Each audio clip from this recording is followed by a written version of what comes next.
ఈ రోజే డౌన్లోడ్ చేయండి. మీ ఫేవరెట్ షోస్ చూడండి. అమ్మకి బాలేదు కదా, ఈరోజు అమ్మకి బ్రేక్ఫాస్ట్ చేసి నేను హెల్ప్ చేస్తాను. అమ్మా, క్రిష్ ఏమైంది? ఏంట్రా ఇదంతా? నీకు ఓపిక కుట్టుందో లేదో అని నేనే బ్రేక్ఫాస్ట్ చేయడానికి రెడీ అవ్వాను. నాకు ఆఫీస్కి టైం అవుతుంది. బాక్స్లో పెట్టిస్తే నేను ఆఫీస్కి వెళ్ళి తింటాను. సరే హర్ష, నీకు బాక్స్ లో పెట్టిచ్చేస్తాను. అమ్మా, ఇంకో బాక్స్ లో కూడా జీడిపప్పు ఉప్మా పెట్టమ్మా. ఇంకో బాక్స్ ఎందుకు? బ్యాట్మ్యాన్ నిన్ను సేవ్ చేశారు తెలుసా? మీరు వెళ్ళండి. సరే అక్క.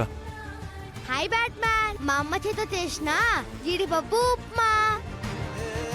ఏయ్ ఆగు. మరి మీరెందుకు వచ్చారు? నాకు మీలాగా చిన్న చిన్న వ్యాపారాలు లేవు. ఇక్కడ క్యాంటీన్ నాదే. ఏంట్రా నవ్వుతున్నావు? మా ఫ్రెండ్ మా అమ్మ చేసిన జీడిపప్పు ఉప్మా తిని చాలా బాగుందని చెప్పాడు. మీ ఫుడ్ ఎప్పుడైనా బాగుందని ఒక్కరైనా చెప్పారా? ఆ సిరి నా క్యాంటీన్ వ్యాపారానికి దెబ్బ కొట్టాలని చూస్తుందా? డైరెక్ట్ గా అది చేసిన ఫుడ్ శాంపిల్ తీసుకొచ్చి ఇక్కడ ఓనర్కి ఇచ్చిందా ఏంటి?